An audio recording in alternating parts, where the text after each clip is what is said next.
Hi, I'm Alan Carr. I serve as a historian at Los Alamos National Laboratory. Today is February 26, 2014. And I'm very fortunate today to be back once again speaking with my friend John Tucker. We have John's wife Syrena with us, and also their daughter Sue Caudell is in the room with us, and her husband Cy Caudell. They're both retired from the Air Force, and very appreciative to have them as well. My colleagues from Los Alamos today are Ethan Froggett. He's taking care of the audio visual for us. As far as the interview goes, my friend Carrie Skidmore, who is an explosives expert at the laboratory, will be asking some questions. And my good friend Ellen McGee, who's also a historian who specializes in preserving sites and the memory of sites and places, is here as well. And so, John, Syrena, again, thank you so much for taking the time to meet with us today. It's great to be back here. To start with, John, we're going to talk about your background a little bit, the early days. And so my first question is, can you tell us a little bit about your early life? Where did you grow up? I grew up in Liberty, Missouri, which is, excuse me, just outside of Kansas City, about 15 miles northeast. I've been there. You've been there. And I grew up in a house that was directly across the road from William Jewell College. It turns out that my father and Syrena's father had both graduated from William Jewell. My father graduated in 1917, and her father graduated a few years later. 1928. Yeah, 28. So my history has really been kind of tied to William Jewell and Liberty.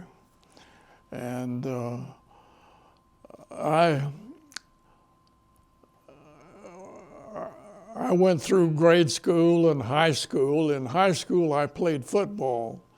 And when I was there when I reported to football as a freshman, the coach handed me the plays, and it says, learn these, you're going to be my quarterback.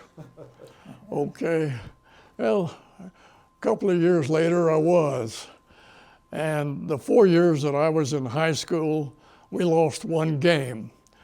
And all 4 years, we were consensus state champions for all 4 years. Congratulations. That's quite a record. Thank you.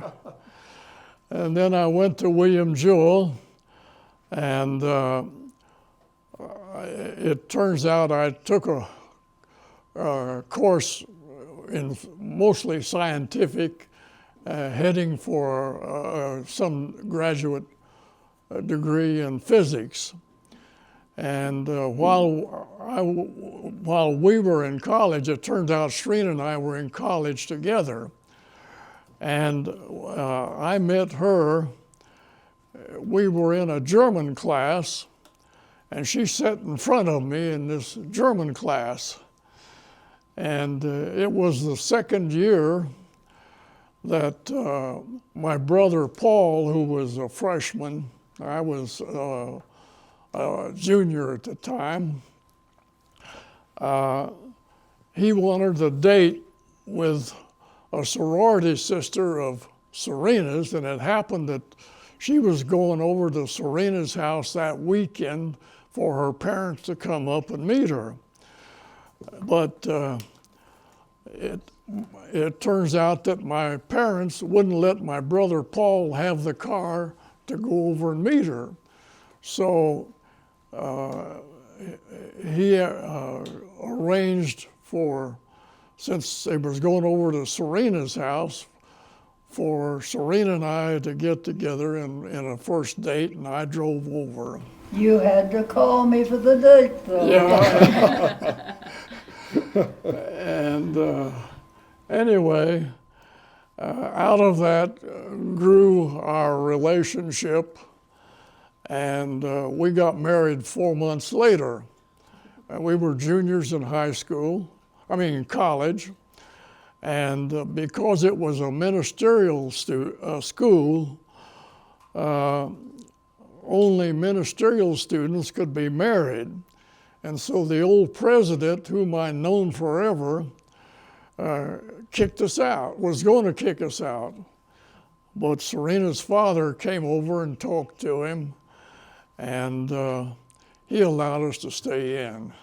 Interesting. So we continued on at Jewell and graduated in 1940. With a degree in physics? With a degree in physics, and Syrena one in biology. In fact, Syrena had been student assistant in biology for a couple of 3 years before. And I rode around the country for fellowships, and I got some back, but the one I accepted was the one to go to LSU. And so in September of 40, Syrena's parents took us down to LSU and got us situated. And so I started school. Well, Syrena decided that she would go to school. My dad said he'd pay if I. Yeah. That's why I went to school. That's pretty good incentive, right? Yeah. And she decided to take a course in welfare. It turned out LSU at that time was one of the few schools in the country that offered graduate information on welfare. And so she was in welfare and I was in physics. And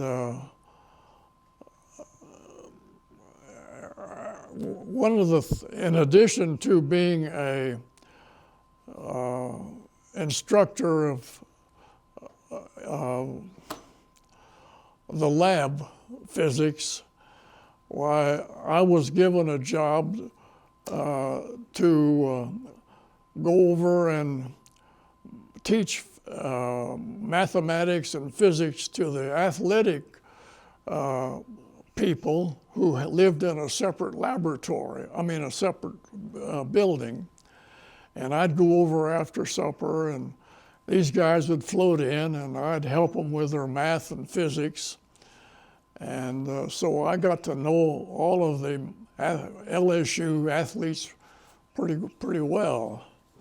And one of them went on to be professionals in football, and basketball, and baseball, in fact. Fun. Sounds like you could have made a run at that too, based on your high school career. But Yeah, I really enjoyed that. Well, anyway, we graduated in 42, I in physics and Syrena in social welfare. Was that a master's degree or a PhD Master's. for you? A master's degree in physics? Okay. Yeah. From Louisiana State University? Yes. And in the meantime, the year before, in the summer of 42, Syrena had a fellowship in New York City with some school. Girls Service League. And I tagged along, and I got a job that Syrena's mother actually got for me, driving Willie's automobiles from Toledo to New York City. I would go out, pick up a couple of cars, hook them up, and drive them back to New York City. I made 3 trips a week. And I did that, and Syrena went to school. Well, then in the fall, of course, we went back to LSU, and then we graduated in the spring of 42. And I got a job working as general foreman in a shell loading plant in Charlotte, North Carolina. And the plant was operated by U.S. Rubber. So U.S. rubber was making ammunition for the Navy, actually the 40 millimeter ammunition for the Bofors gun, which you see on all the ships. And at that time, early in the war, the munitions that we were furnishing our military to use was killing gun crews. And submarines would go out on patrol. They'd see a Japanese ship, but they would not fire their torpedoes for fear that they would go dud.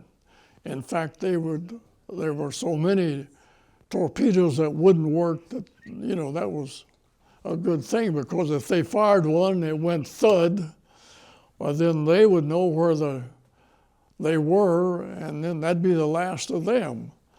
Well, they'd come back into Pearl Harbor, fire their torpedoes up on the rocks outside, and, nothing happened.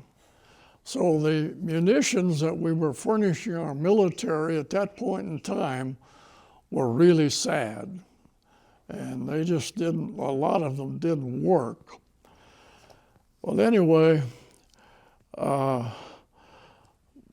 since I was in charge of quality and reliability of the 40 millimeter ammunition that we were making, I became kind of critical of a lot of things explosive, because I didn't want to be regarded as the guy that sent our fellows on the ships bad things. And so I took over as general foreman. The plant was a large plant. It was about 7 different areas, each a mile apart from everybody else, so that if one plant blew, it wouldn't affect the others. And in fact, one plant did have a problem and burned down a building while I was there. I think that philosophy came into play out at S-Site, where they would separate them by some distance, not by miles, but by some distance. Yes. With the same philosophy. Yes, it was. Well, anyway, I guess I was fairly successful in providing the Navy with satisfactory ammunition, that if I signed off on a lot, they decided they wouldn't even make a sample. They accepted my acceptance. However, on occasion, they would take a few samples, take them down to a lake not far away, fire them off with a Bofors gun, and they took me down once to watch this, and they'd fire away, and they didn't fire with elevation. They fired kind of straight out, and the shell would go out, and when it hit the water, it would skid off one way. And so after I had been successful, I decided I wanted to get back into the military. I had tried 2 previous times and hadn't made it. The first time was when I graduated from high school. I had a first alternate appointment to West Point, but that didn't work out. So at the end of my sophomore year, I decided, well, I'll try again. I went over to the Navy recruiting in Kansas City, Kansas, and tried to enlist. And the old boy says, oh, go back to school, finish your education. We got too many 4-year guys ahead of you. Okay, so back to school. Back to LSU, right? That was No, we were, that was Jewel. That was my sophomore year at Jewel. High school? Wow. Yeah. So, Or undergraduate. Graduate. Undergraduate. Oh, thank you, thank Yeah. you. That's right. well, anyway, I went down to Columbia, South Carolina, enlisted, went back and worked in my job, and we didn't hear, and we didn't hear, and we didn't hear. Finally, one day, the Navy called and said, "Hey, you knucklehead, if you don't accept your commission, we're going to withdraw it." I said, "What commission? I got no commission." And so it was shortly after that that I got my commission. I got my commission on a Thursday. I went down to Columbia, South Carolina on Friday and enlisted and came back. And on Saturday, I bought my uniform in Charlotte. And Sunday, I left Syrena and our 1-month-old child in Charlotte and went on the train to Oak Ridge. Well, not the train didn't go to Oak Ridge. It went to, I can't think of the town, Knoxville. I got to Knoxville and got a taxi out to Oak Ridge, and they took me up to the headquarters building, and they gave me a security lecture, gave me a badge, took me over to a dormitory where I dumped my stuff, and I went back out and took the taxi down to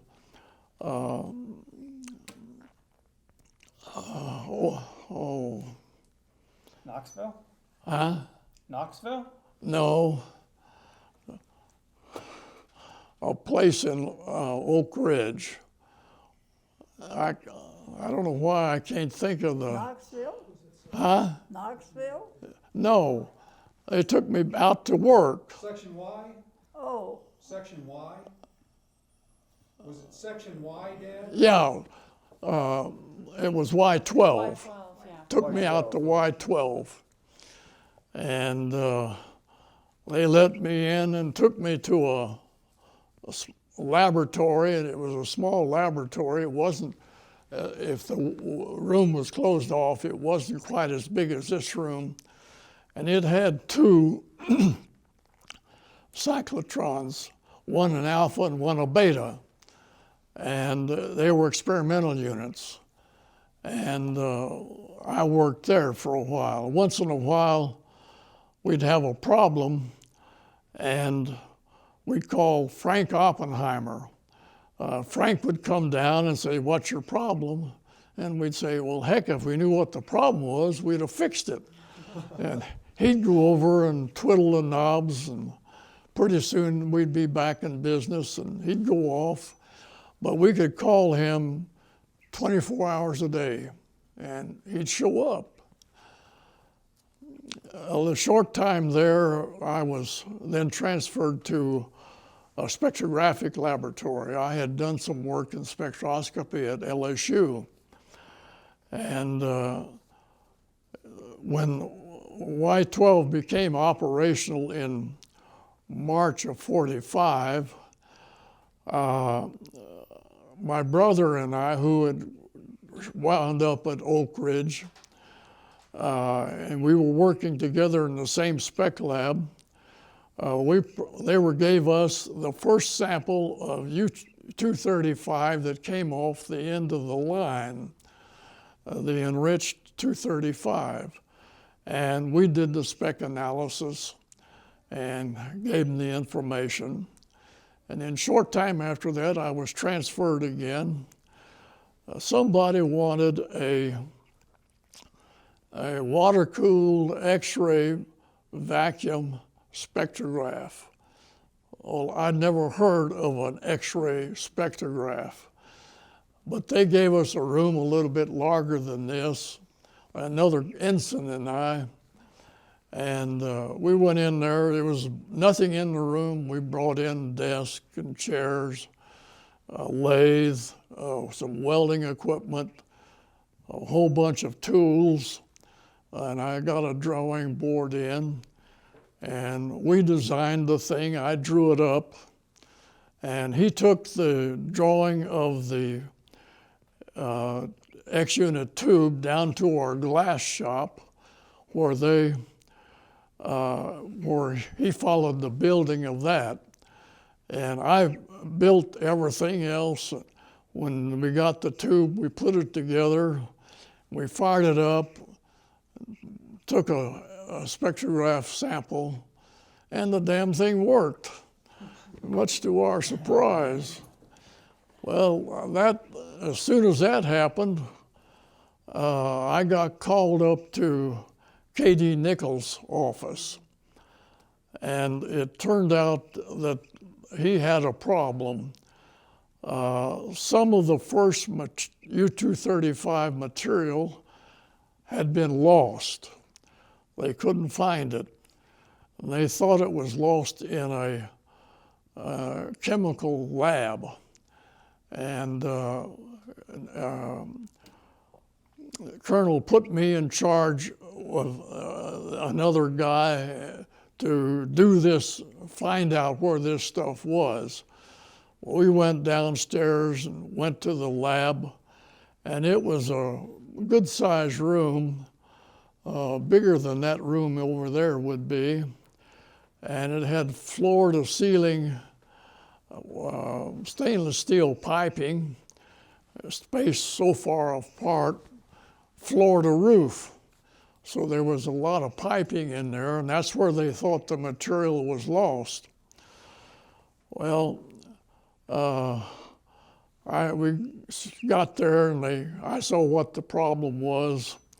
I sent the other guy down to they gave me two guys to work with, both of them ensigns. I sent one of them down to the warehouse, and I told him to get a box full of hacksaws and hacksaw blades. And I sent the other guy down to the labor pool and told him to get everybody that wasn't assigned to something there to do this job.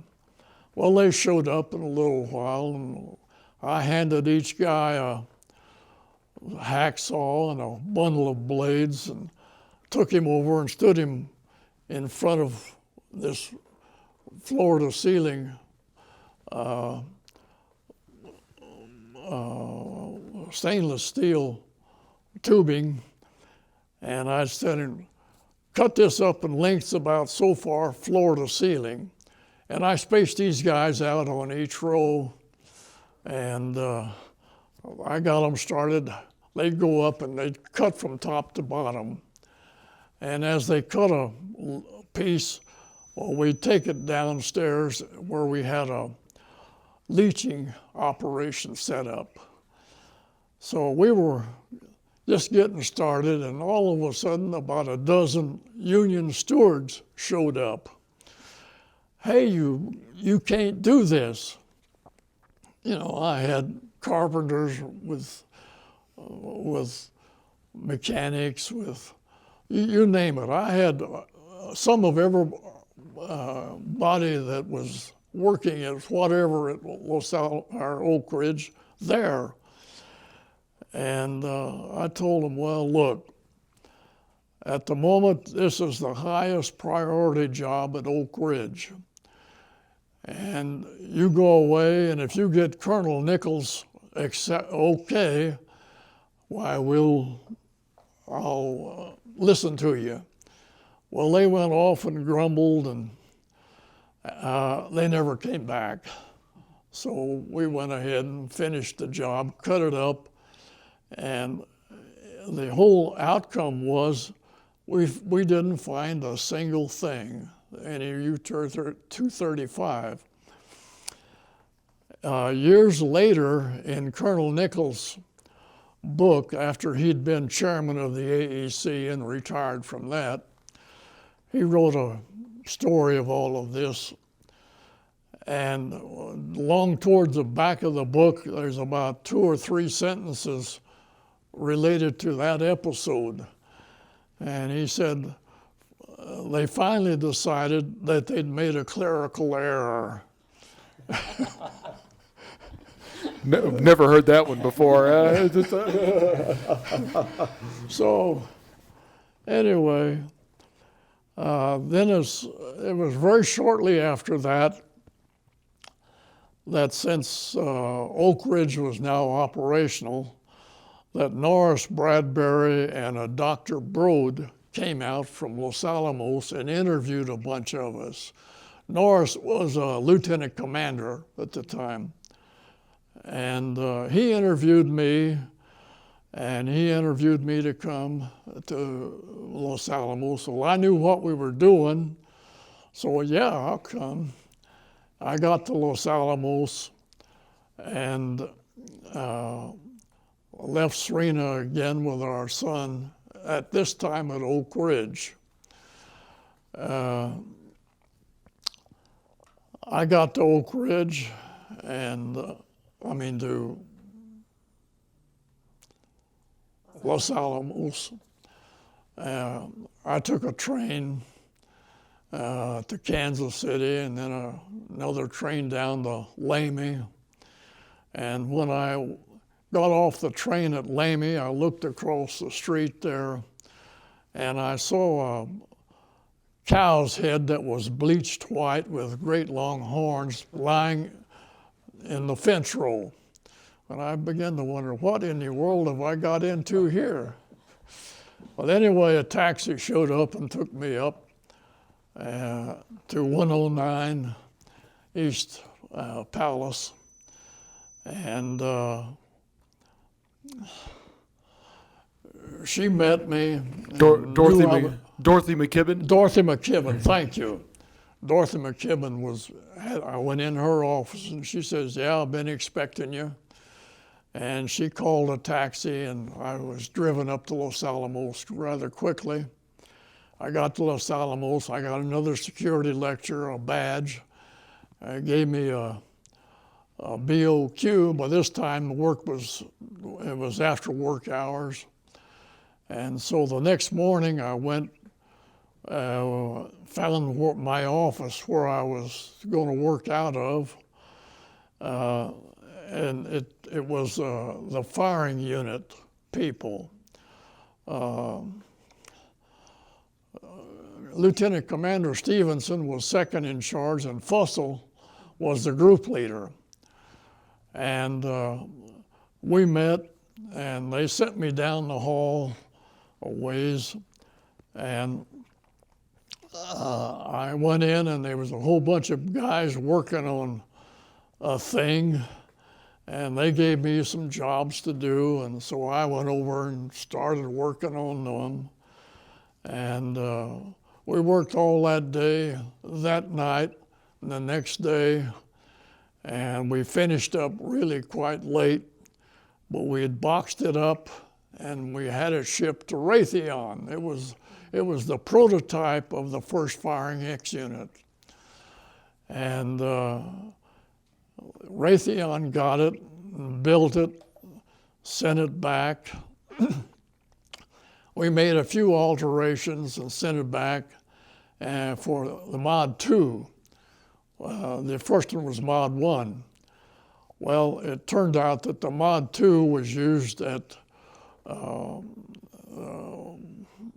Alamogordo, White Sands first shot. Trinity test. Yeah, the Trinity test.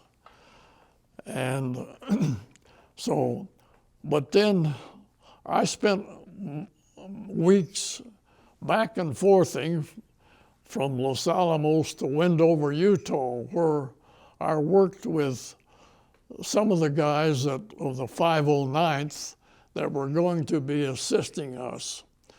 At the same time, there would be several SEDs, some of them from the same group I was in, traveling to, and maybe a civilian or two, to Wendover. And when we got to Wendover, well, I'd work with these guys. We'd disassemble a firing unit, test it out, reassemble it. And before I had left Los Alamos, because the firing unit was about so big around and about so thick and weighed about 300 pounds, it was a difficult thing to work with and manage. And so they asked me to design some handling equipment. So I designed 2 A-frame pieces of equipment. One was a small one about so big with an A-frame that I could mount this on a couple of arms. I took the cover off and I mounted with everything inside showing on a couple of arms, and we could then inspect it, take it apart, look at it, retest it. We could put the lid back on, and then when we needed something to lift this and so we could assemble it to the bomb. Well, it was a larger A-frame, and I had built it so that there was a big flexible band that I would come together and I could bolt around the firing unit, and then I would unbolt it from the little unit, lift it up, roll it over, position it on the weapon, and bolt it onto the weapon. And then we would assist in all the cabling from the firing unit to detonators and the tie downs and so forth. And then to jump ahead a bit, when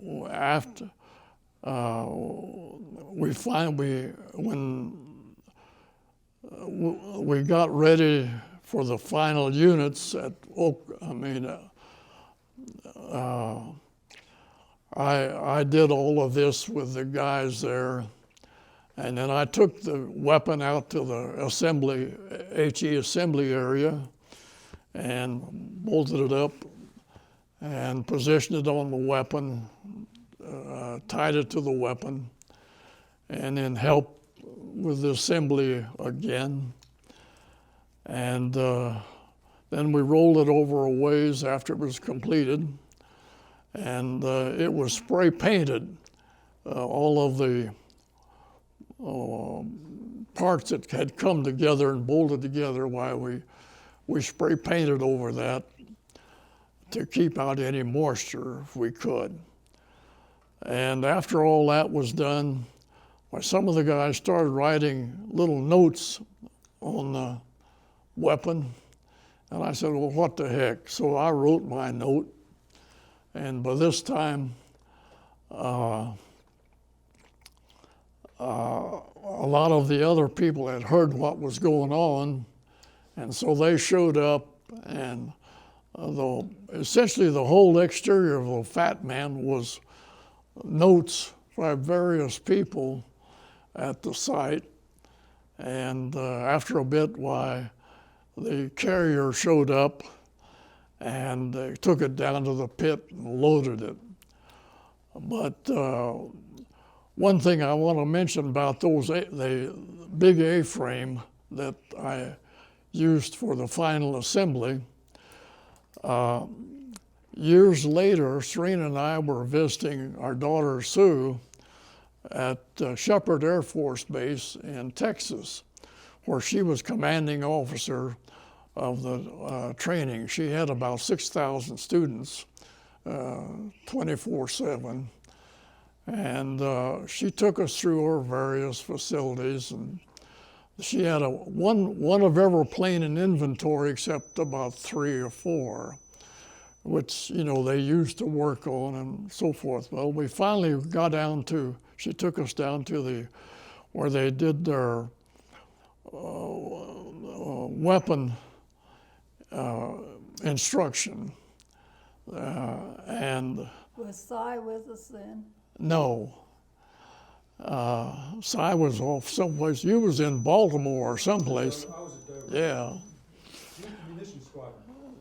but anyway, we walked into this room where there were a bunch of guys sitting there, and they had the instructor up in front of the class, and back of him was this large A-frame that I had designed to pick up the firing unit and position it on the weapon.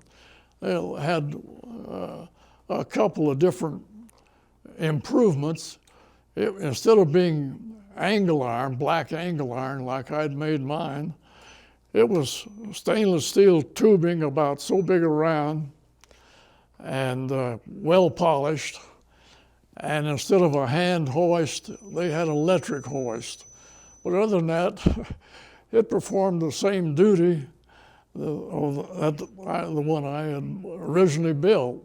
But I was really surprised to see that in her facility. Of course, she didn't know any of this. So that was the Fat Man That was the Fat Man. That you put the firing unit on Yes. at Wendover. Yes. And you know, I wanted to actually I had a couple of follow-ups before we go on. I just want to clarify, that was at Tinian. That was a Tinian. The Ye- Fat Man. Yes. Okay. Right. Yes. Well, even the way I got to Tinian, I got there early. It turned out that in late June, I was informed that I and two other guys were going to be sent to Tinian, and so we were allowed to go home, and I went to Kansas City and told Syrena I was going overseas, and I couldn't tell her anything else. I got back to Los Alamos, and about July 1, I and the two other guys, we were sent up to Captain Parsons' office, and he said, "Hey, Oppie wants to see you." So we walked down the hall and went into Oppie's office, and his door was closed to his office, but the secretary says, "Hey, yeah, he wants to see you." She went and knocked on his door. He had a conference going, but he came out immediately, shook her hands, and as he shook her hands, he says, "We will tolerate no mistakes. Goodbye." So we left. We walked right from there down to the gate, got in a taxi, and took off for Albuquerque. And then from there we went to Burbank, and we flew down that evening to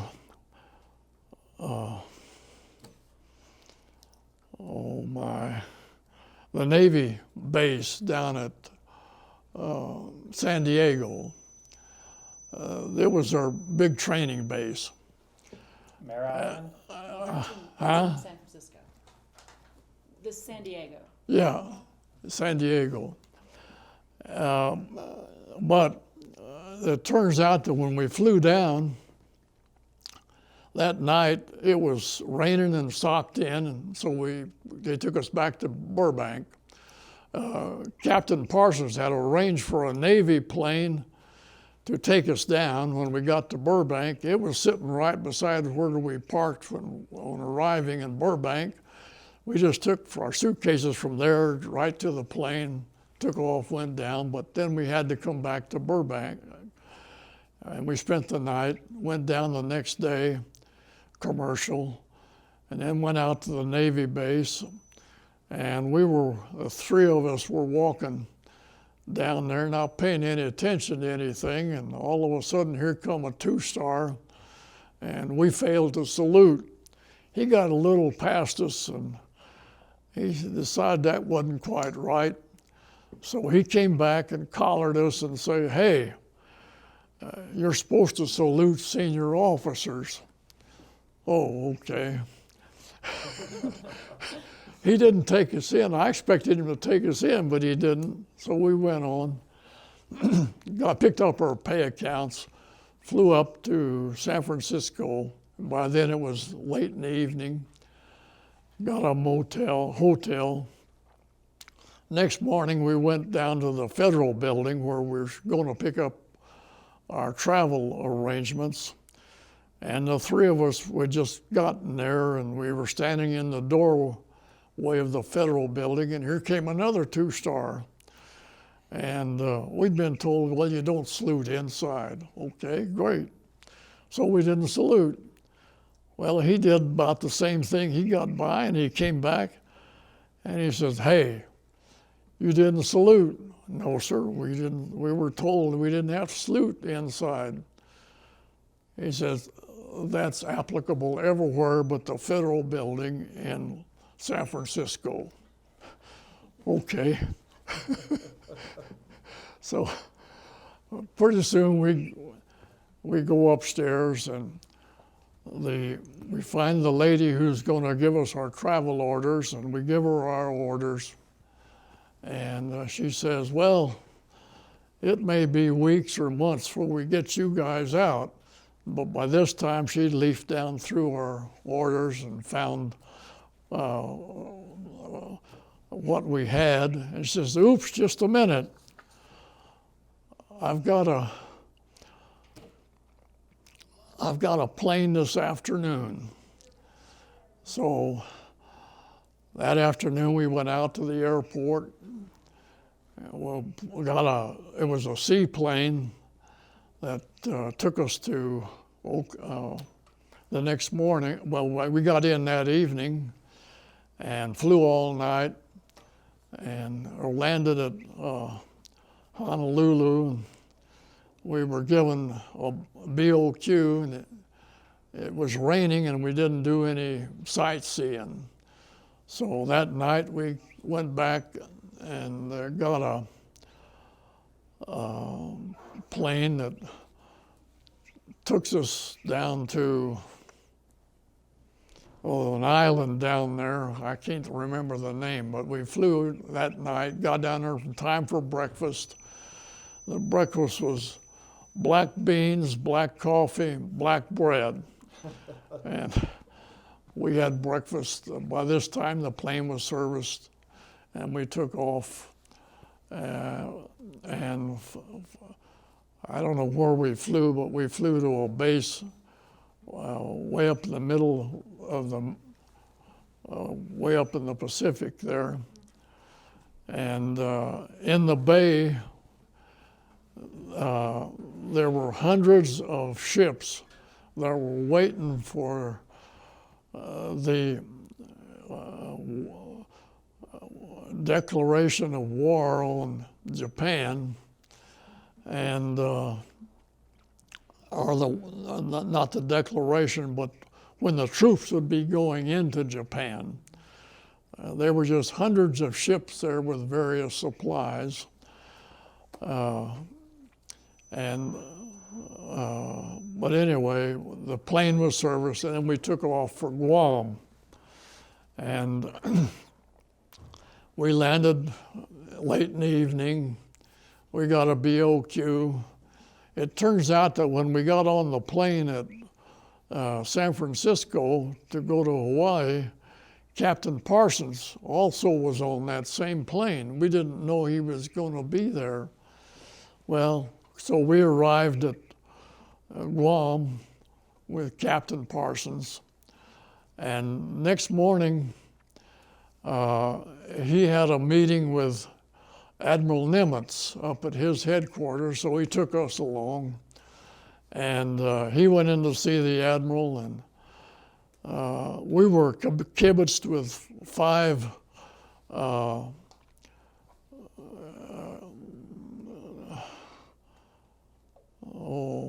they were colonel, they had the same. Captain? Huh? Captain?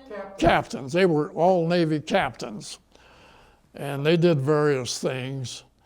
And one of them was, he supplied all of the targets for the Air Force in their bombing of Japan. And I don't know what the others were, but they were, I guess, equal business. Anyway, when Captain came out from Nimitz, we went down, got on a plane, flew up to Tinian. We got to Tinian late in the afternoon. We got a BOQ. And then the next morning, then I was taken out to where I was going to be working, and we started doing whatever. But it turns out that our quarters weren't really finished yet, even where we were going to use for a work area. So we had to wait until that was finished. In the meantime, while they had the shot at Alamogordo and it worked, and the rest of the Los Alamos crew, there were about 50 in total, including the three of us, came over, and by this time our quarters, both living and work, were completed, and we moved in. And so I began working with our guys to doing what we did. And it turns out that we had 3 firing units. And we had disassembled them and tested them and reassembled. And then when we got this done, why Commander Stevenson, who was in charge of our group over there, said, "Hey, I want you to fire these and see if they're still okay." Fire them? Well, it turns out back at Los Alamos, when one of my tours, they had shown me, taken me to a firing site and shown me this rotating mirror camera. But nobody said, "Hey, you knucklehead, you better pay attention. You may be using one of these." Okay, well, I didn't know anything about it. The old Bowen camera had just been invented, and we were using it at Los Alamos, and one had been shipped to Tinian, and out back of our assembly building, there was a little small Quonset hut with an open end, and we were going to set the firing unit up in there, and I couldn't fire fully loaded detonators because that would tear up everything. There was just no barricade, no nothing. So I fired, the firing unit had 2 sides.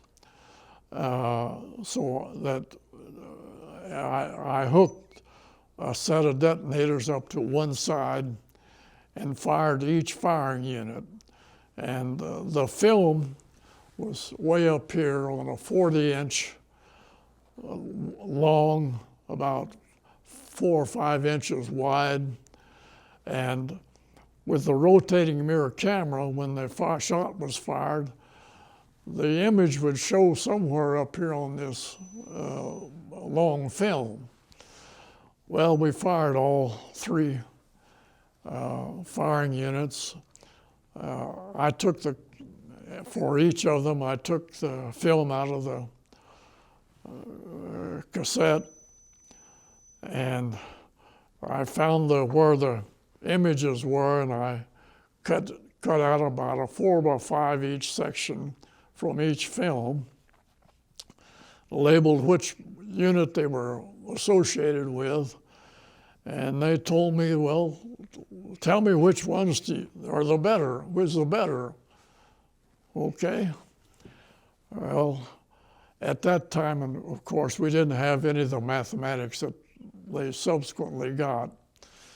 So I got me a magnifying glass, and I laid these out on a light table, and I looked at them, and I looked at them. And we had fired a bridge wire on either side, as they still do, I imagine. And so using the bridge wire and down the film, then the images were all down here as streaks. And I looked at those, and I picked one firing unit that appeared to have a slightly better simultaneity. And so it turns out that was the one that we used ultimately at Nagasaki. Anyway. Very interesting. Yeah. We still use those kind of cameras today, although there's some Oh, yeah. transition towards digital versions. Oh, yeah. Yeah. Well, anyway. Did you have some follow-up questions you wanted to ask Alan? You want to go back to some of those things? I Or think Alan, they want to ask you some questions. Oh, okay. Let me bring up a couple things briefly before we get into Ellen's questions next. So, John, I wanted to note, you talked about the fire set Yes. at quite a bit of length. The only fire set that I'm aware of that's left from a Fat Man type bomb is actually on public display up at the Bradbury Oh, Science great. Museum. And so the public can now see one of those, a real one, Yeah. really for the first time ever. It's been there for probably a year or two Great. now. But that's there. I was also curious, so have you and Syrena recently had a 75th wedding anniversary? It's We're coming up 75th in April. well, congratulations Yeah, in thank advance. you. That's wonderful. And a month after that, we turned Okay, we'll do that. 96. Well, that's incredible. That's wonderful. Serena's 4 days younger than I am, it turns out. Hey, Yeah. well, I thought I was going to get years. well, I also failed to mention, I believe, when I did the introduction, that Syrena also worked at the laboratory for many years as Yes. well, and worked for Louis Rosen Yes. doing weapons diagnostic work, and that's something, of course, we want to get on the recording. Before we take a Louis Grazen's girls. yes, He called us all girls. so that would have been back in the 50s, into the 60s.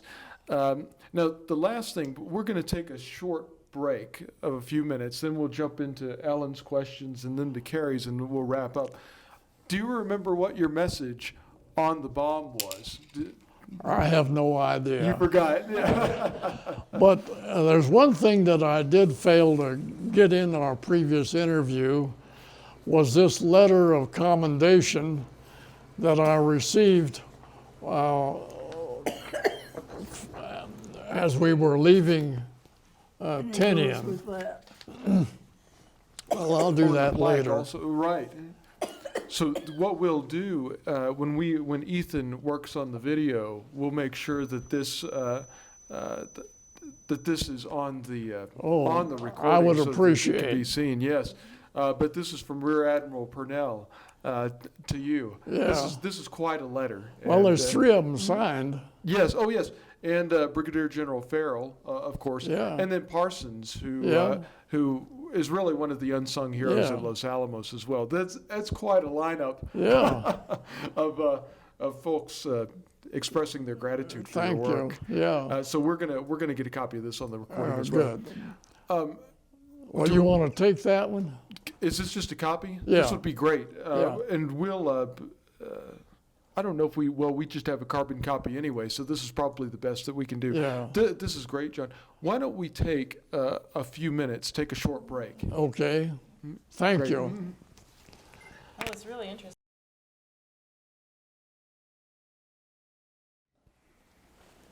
Well, you're in the right town. Yeah. Well, what's the corner we go to, Sue? Tinian.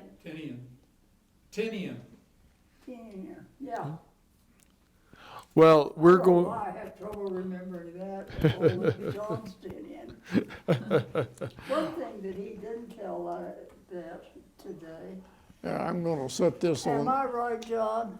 When you had to go to the 509th, didn't you have to change your uniform? No. They didn't know where you from and even, I didn't, but the SEDs did. They changed going in the civvies, changed back to the uniform when they got back. Because when they got up there, they'd be working and instructing officers Oh, so at Windover. at So Windover. they were, because they were special SEDs. and Yeah. I thought John did too. No, I didn't. I didn't have to.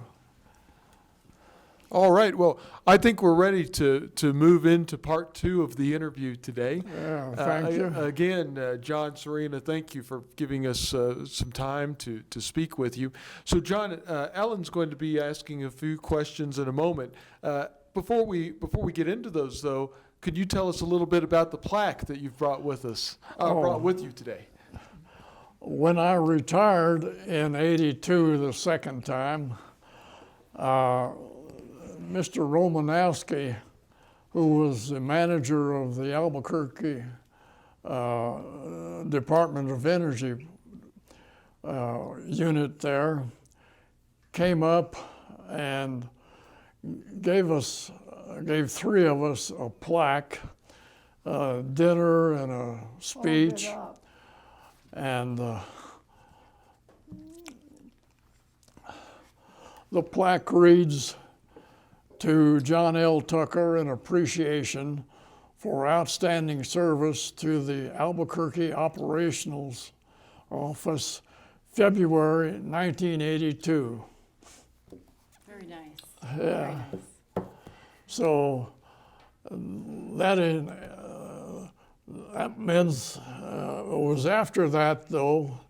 Well, he had asked me to give one of my seminars that I had used to give every year or so. It was a very intense 3-day seminar, but I had quit giving them because I'd be going along and oops, I didn't know where I was. And I've done that a time or two here already. So I quit doing my seminars, but he asked me to do another seminar, which I did. And at that time, he gave me this plaque.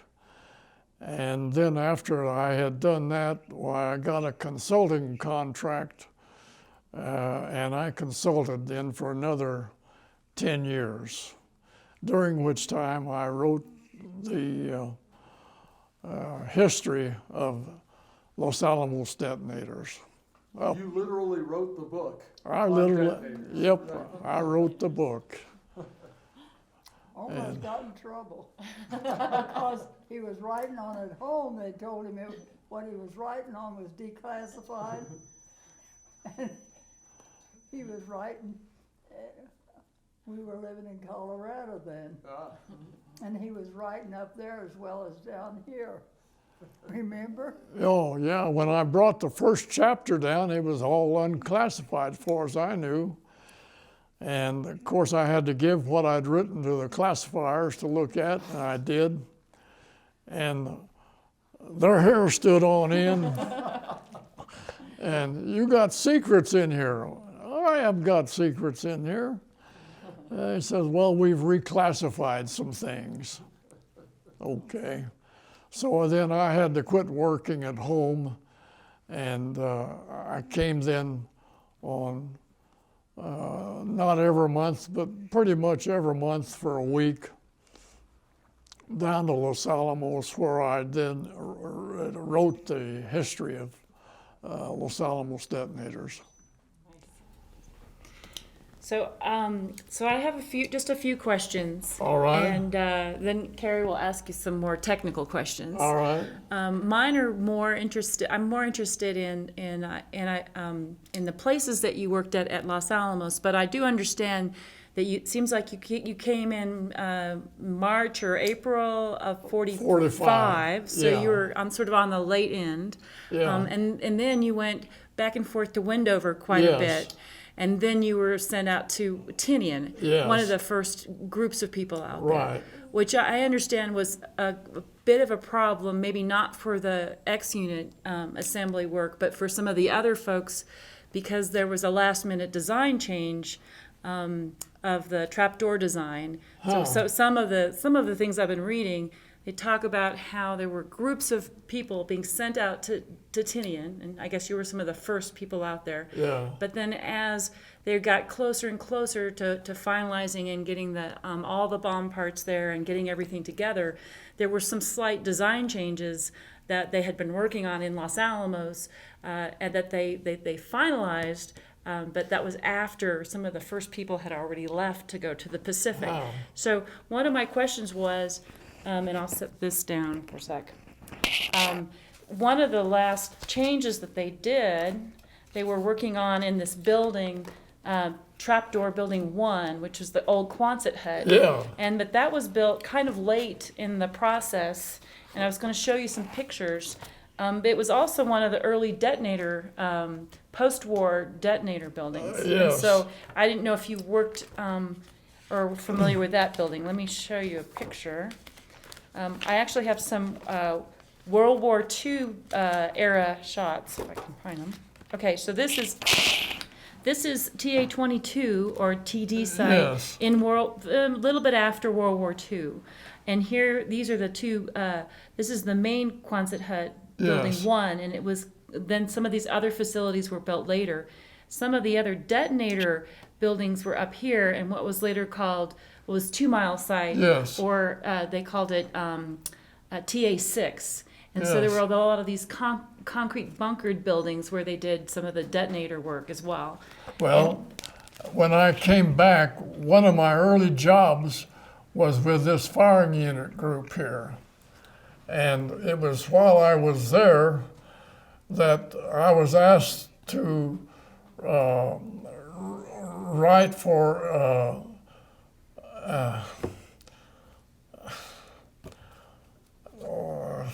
anyway, they wanted me to write up something to require, asking for a whole new detonator site.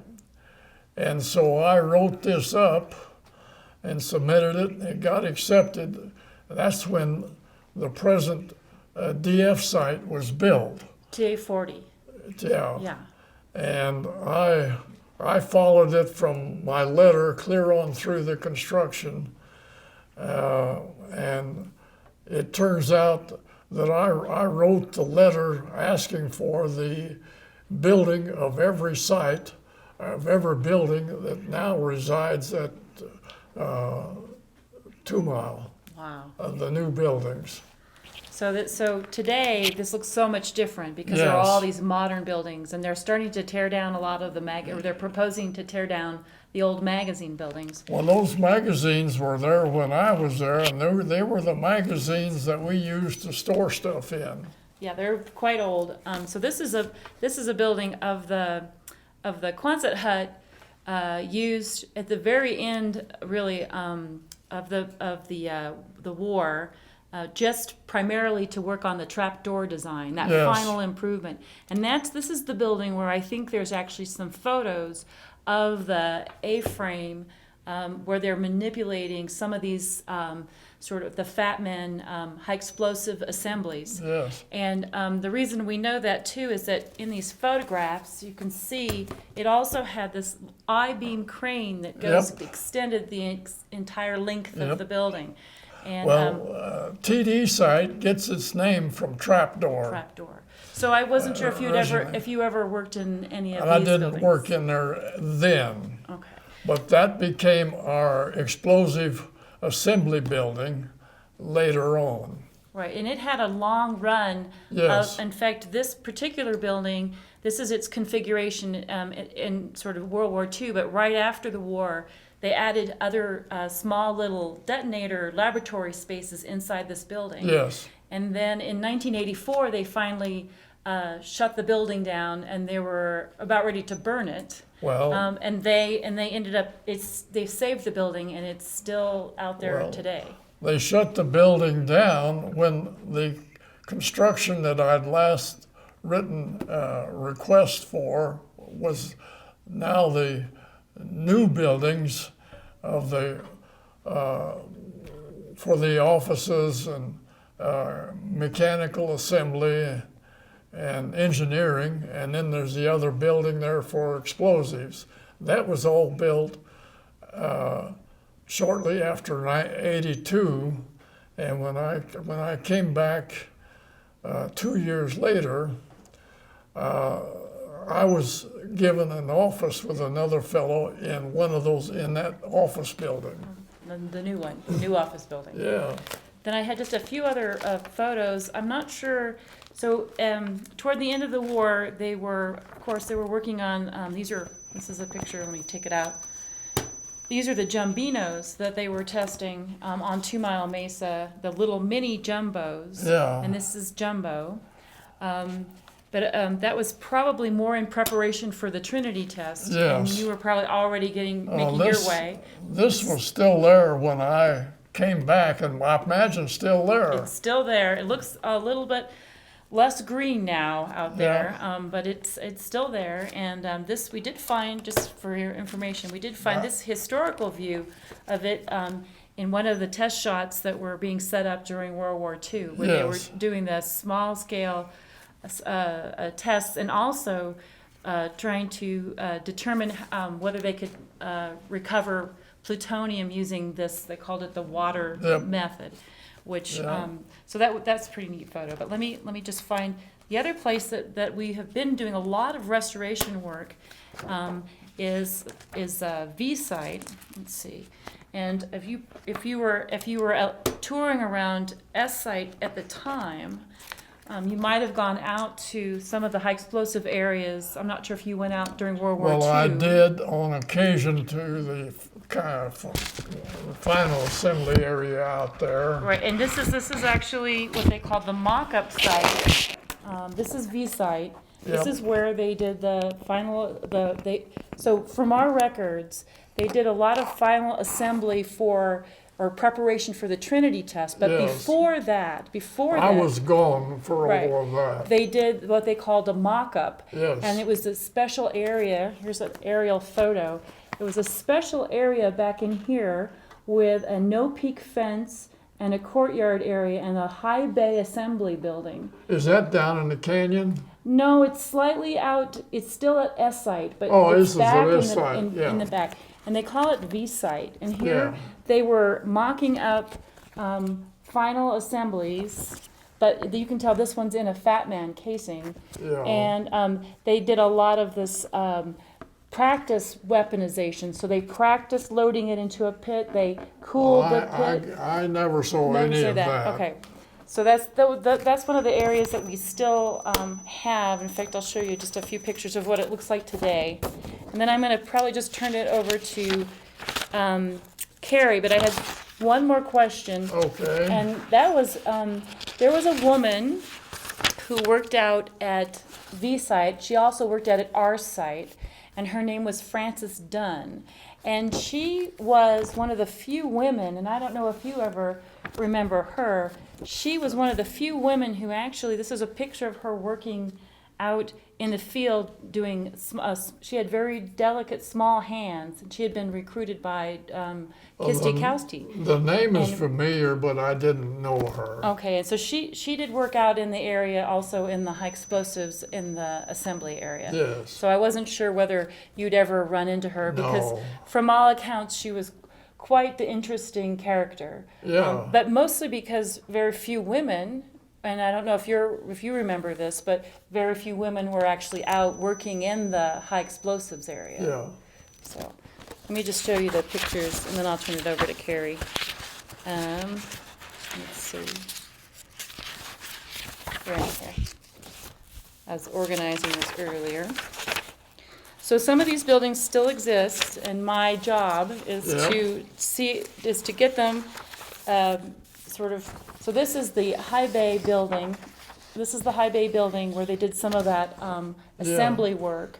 And some of the folks who were going to Wendover and going to Tinian went from Delta building to out here to practice. So when they were working in, this is my understanding, and correct me if I'm wrong, that one of the issues that they had was they could practice assemblies, probably in one of the buildings where you were working at, around by the pond, where the downtown areas. But the dangerous high explosives, they had to work a little bit further out in the remote areas. Well, the only time I worked on the final assembly was when we loaded the X unit to it at Wendover and later Tinian. I didn't participate in any of that at Los Alamos.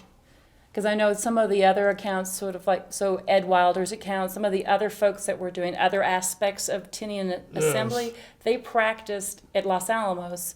Then they had to go out to Tinian and then do that work again. Yeah. Okay. But the X unit assembly work just sounds absolutely fascinating, and it's really great to hear that story. Yeah. Great to hear your story. So I'm going to turn that over to Carrie. John, the first topic that I want to discuss is the interplay of science and safety as it relates to explosives work, and specifically in your case with detonators. For example, people have told me that the exploding bridge wire was developed so that because it was safer, we could work with secondary explosives instead of primary explosives. In looking at your detonator history, it seems to be that there was some performance requirements, the simultaneity type things that could be improved by using the exploding bridge wire detonator, for example. So I just want to hear, let's just start with that specific detail. From your perspective, was the exploding bridge wire detonator developed because of a performance need, a performance driver, or more of a safety consideration? Well, actually, there was a lead azide spark gap detonator that was designed and run concurrent with the bridge wire work. Actually, the spark gap lead azide detonator had better simultaneity than the bridge wire detonator. And one of my first jobs when I came back to Los Alamos in '47, I was given the job of looking at the bridge wire detonator, the spark gap detonator. I went around the country and talked to various people. Of course, I had had a lot of experience with it before anyway. And I came back and I said that, look, a lead azide spark gap detonator has no place on an atomic weapon. And the idea was finally dropped. And so we went then to the bridge And that wire. was mostly because of the sensitive nature of lead azide. That's right. That's right. Although lead azide is a very peculiar explosives. When I was in Charlotte, I found a batch of azide that we couldn't initiate when we drove the firing pin into the detonator. And also found some black powder that you couldn't initiate. I took a couple of grains and put them on an anvil and hit them with a big hammer, and I got a small pop. So it's from that I developed a very intense concern about contamination of explosives, which really got me in a lot of trouble. But anyway. Was humidity a factor in moving from the lead azide spark gap to the bridge wire detonators? Yes. And your work in the Carolinas in a more humid environment compared with Los Alamos, can that be a factor in why those things were not working well, or you think it was more of a contamination issue? Well, it must have been contamination, because it doesn't take a whole bunch of volts in order to initiate lead azide. In fact, that was one of the big factors. The firing unit for the spark gap detonator was maybe so square, and I don't know, 30 or 40 pounds, whereas the X unit was so big, weighing about 300 pounds. So in weapon design, and on top of that, the spark gap detonator had better simultaneity at that time than the bridge wire. So there was a great desire to use the lead azide detonator, but because of its sensitivity, I could not fathom any reason why in good faith it should be used. I'm glad to hear this. I'm glad to hear your perspective on that. Safety was a consideration in nuclear weapons design. Yes, as far as I was concerned, it sure was. That's good. I'm glad Well, to hear in that. fact, while I was working on this project, there was another man working on a different azide across the canyon, and he came in from lunch one day to go to work. He had a pile of the azide he was working on. Phallus azide? Yeah. And he walked over, we presumed to go to work, and the pile detonated, blew up the building, killed him, and people just didn't appreciate how careful you had to be in the handling of lead azide. That was the first fatality at Los Alamos from an accident involving explosives. It was. 1956 at Anchor Ranch East site. He was drying the phallus azide. Yeah. It was anticipated to be a safer detonator material. Yep. Didn't turn out to be the case. Nope. Oh no. So it surprised some people. So what was the effect of that accident on, you weren't in that group, you weren't in that organization, but you heard about it. It must have had some effect on your work and your Well, team. I worked across the canyon there at TD site in the detonators. I was working in the detonator group at that time. And it was enough to get the various peoples that needed to be convinced. That it was an unsafe material. It was not safe, yes. Candelario Escobar was his name. Candy, he went by. Yeah. He was part of the group that was at what we call Technical Area 9 today, Anchor Yeah. Ranch East.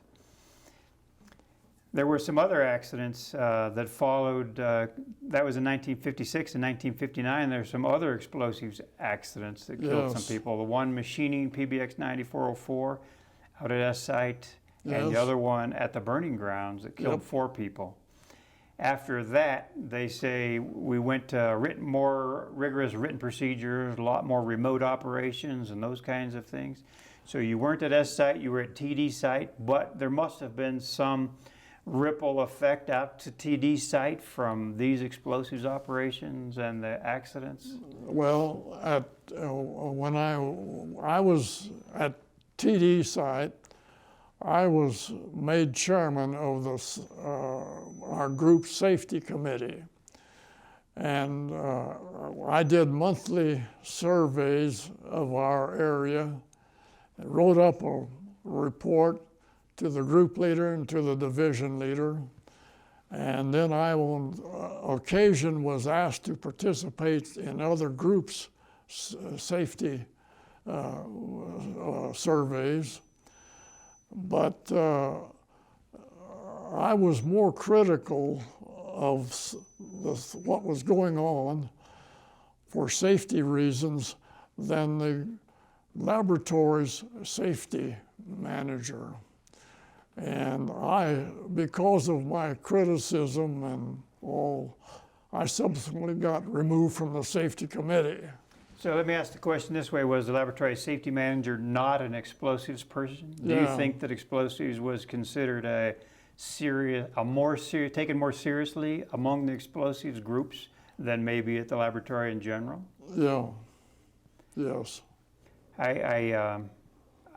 Officially, the documentation shows that safety was a priority for managers, at least explosive safety. It should have been. And but you also sometimes hear anecdotal evidence that maybe not all the workers took it safety seriously. But in my experience, there's a lot of peer pressure to do things safely because nobody wants to get blown up. Everybody wants right. to go home at the end of the day. And so if your colleague is not being safe, then there's a lot of pressure for him to change or to move on Good. to a non-explosives operation. Good. I hope it was that way when you were working. Do you? Not quite, no. Can you share some examples or some anecdotes yourself? Not really. When the bomb dropped and he caught it, you all. While I was safety committee chairman, one of my surveys, I found one of the at DF site, one of the explosive buildings for one of the sites, one of the firing sites. Somebody had stacked big squares of explosive way up over your head on a shelf. Well, I wrote that up in my report. Well, it turned out that the person that I wrote it up really against was so unhappy he took this to the division office. And so the division office sent a representative out, and we went to the building. Bob Spaulding, the group leader, opened the door, and actually the other man was Les Seeley. He'd been a group leader of the detonator site for several years before, but he'd now been taken up to the division office. But anyway, he reached up to take this down, and it slipped out of his hand. And he caught it with his toe. And so it didn't detonate. But that's how close I was just standing, you know, about from here to you, back of them while they did all of this. Explosive bear, or was it in a box? It was just a bare hunk of explosive about these dimensions. And years later, I was on a concrete floor. Yes, concrete and then gravel outside. Yeah. Several years later, we were visiting Les and his wife then in California, and I mentioned this, and I said, "How come you were able to catch that thing on your toe?" Oh, he said, "I played soccer in college." That might have saved his life, huh? Yeah. Well, of course, today All there's of their lives. all of their lives. That's the important point. Today there's a DOE explosive safety standard, and they have rules. You know, you don't put bare explosives on a shelf that's all stored in a nice container with a cover on it that's sealed, and you can't store them up high. There's a height limit on how high you can put it up there. Where you must have been involved in developing that kind of safety culture, maybe not necessarily in writing the DOE explosive safety manual. Did that come along later? Yeah. After your time? Yeah. Yeah. Well, I hope some of it was. Oh, you wrote It needed to be. What did he write? He wrote a book. Oh, well, yeah, the book was on the history of Los Alamos detonators. Yeah. Yeah, not on the detonators. Yeah. Nothing on the safety On the end of safety it. side. Yeah. Yeah. Your son-in-law suggested I ask you about bridge wires and humidity. Do you have a story about that? Well, that's one of the things that I used to be concerned about. I had, in addition to doing quality evaluations for our detonators and for the people who made detonators for the group and for other sites that I was visited,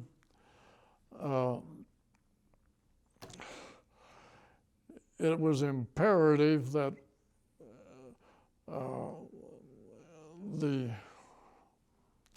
boy, ask your question again and maybe it'll come back to me. What's the effect of humidity on bridge wire? Oh, well, that was one of the things I checked on surveillance. I disassembled the detonator, and then I would take it to metallurgy, and metallurgy would section the solder mound down through the bridge wire, and we would measure the amount of the corrosion, or there was be a silver solder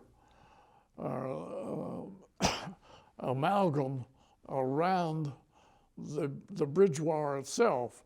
And the bigger this area was, the hotter the storage had been. And I was telling Cy, he and Sue were stationed at Okinawa, and we went out to visit them once.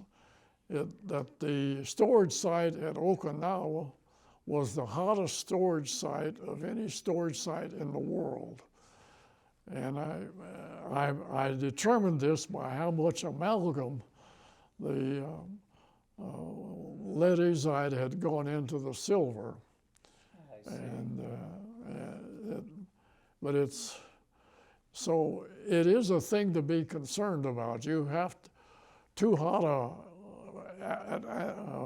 storage is not good for a bridge wire detonator. That has lead azide with it. Yes. Must have been an interaction with the lead azide as well. Yeah. But early on, we left. Well, no. No, It don't have to be you weren't lead saying that. azide. This is Okay. just a regular bridge wire detonator with Okay. a soldered bridge wire in a hot atmosphere is just not good. Okay, very good. Yeah. I thought you went to gold. Well, we did, but that's another problem. I don't know whether you're going to bring it up or not. Go ahead. Well, But to go to gold means you came from something. So what was it before? Well, the bridge wire was a silver solder, 80%, 85% silver, 15% copper. Well, because of this amalgamation and the breaking of possibility, we decided that we'd go to gold bridge wire. And it actually turned out that they were bridge wires out on weapons and in storage at weapon sites that would not work. When I finally tumbled to this problem, and we had all the bridge wires checked, there were detonators that would not have initiated because of this problem. So we went to gold bridge wire, which would not do this. And I presume we're still using gold bridge wires. Yep. Good. And we have newer detonator designs, of course, and this is unclassified, the slapper detonators and things like that. Oh, you know, it's yes. a little, No. little bit, I technology's included advanced a little bit. in the detonator history everything up to the slapper detonator, because it was something new and would make it classified. I didn't Yeah. include it. So we need somebody to update the history Yeah. with the latest developments. Well, thank you for sharing your perspective on explosive safety, working at the sites that you worked at, and evolution of detonator technology, the interplay of science and safety. All those things are Well, thank you. of significant interest to me. Thank you. Is there anything that I didn't ask about that you think is important to tell?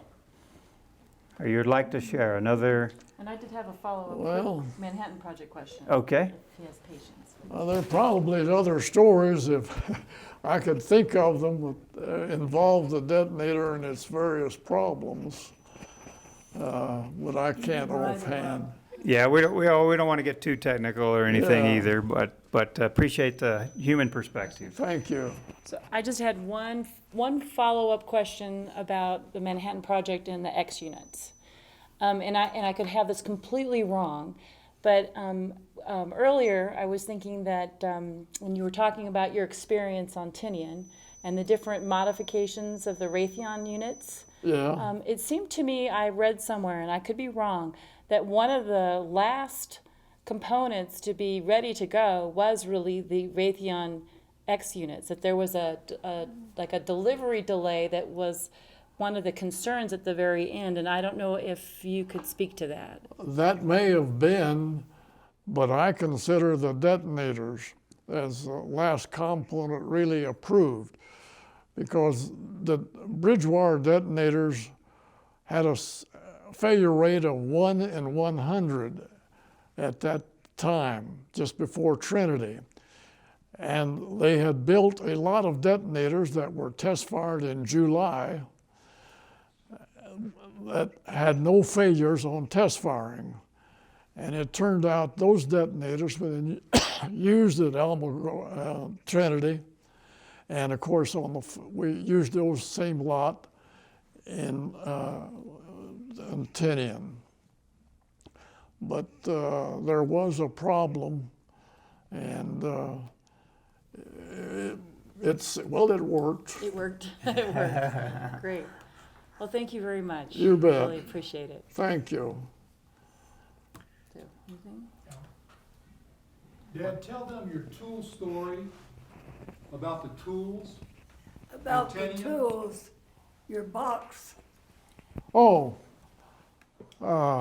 before I left Los Alamos, after I was told we were going to go overseas, I went to my bosses, Fussell and Stevenson, and I said, hey, I'd like to put together a box of tools and instruments that we're going to need in the testing of the firing unit. And after I talked to them long enough, they allowed me to do this. So I went down to the warehouse and got me a big box, put it on a wood box, put it on a dolly, took it up and down through the aisles of the warehouse, and I just tossed in everything that I thought we would have need for in our work at Tinian. And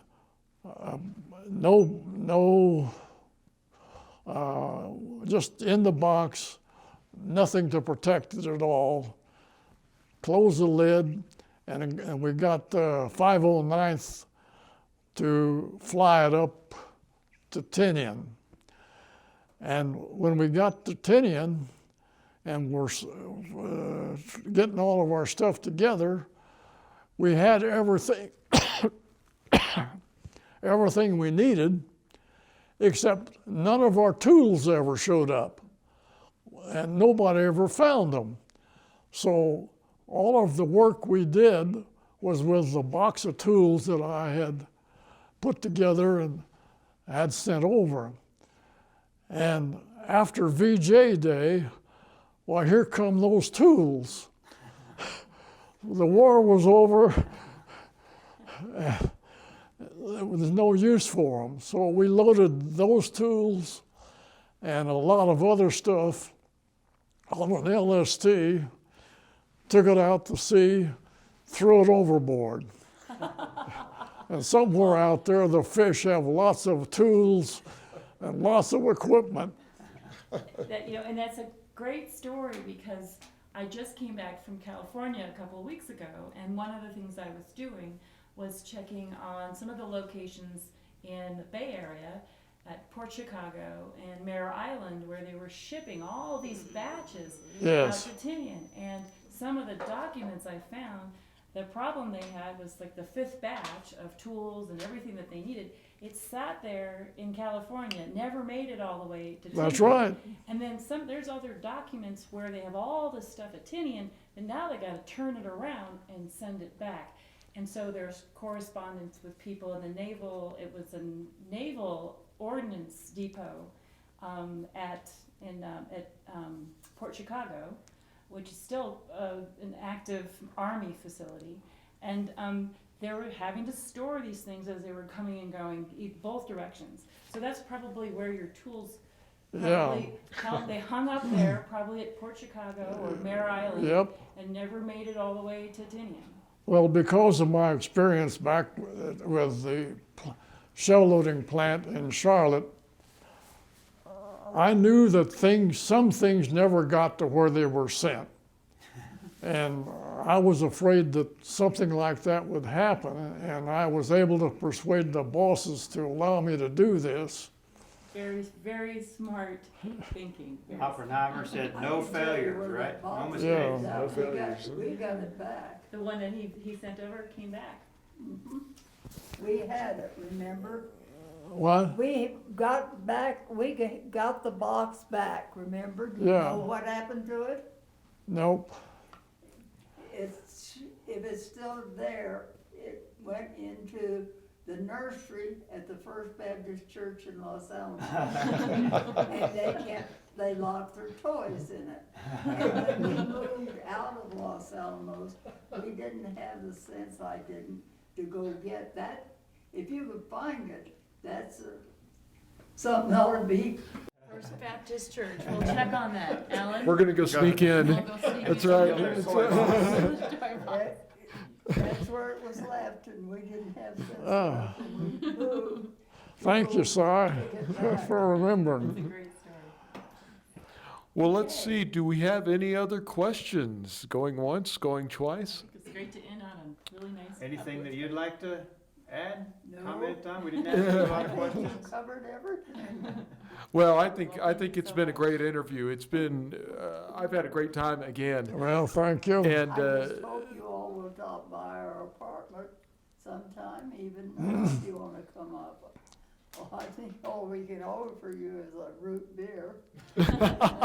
Well, I was so critical of lots of things that there wasn't a week went by that I wasn't sure I wouldn't be fired. well, that probably means you were doing your job. You know, it's- I'm gonna be fired, I'm gonna be fired. Well, John, They couldn't afford to fire. well, that's what it sounds like. I mean, both of you spent time at the lab in some Yep. really exciting times when some great Yep. work was being done. And, you know, John, you were there for such a span Yeah. of time. Just really a unique and great career. And I want to thank you both again for your time. This means a lot to us. It's a great opportunity for us, and I hope we'll get to come back and see you good. again one of these days. I want to thank you, or I want to also wish you once again in advance a happy 75th Well, anniversary. thank you, That's sir. that's wonderful and inspirational. Thank you. And of course, we thank Cy and Sue for setting Yep. this up again for us. Really appreciate their efforts. And of course, Ethan, who's been running the camera and taking care of the AV. And so, John, Syrena, until next time, thank you very much. I appreciate it. I enjoyed doing As I this. said, you have an open invitation to come see us.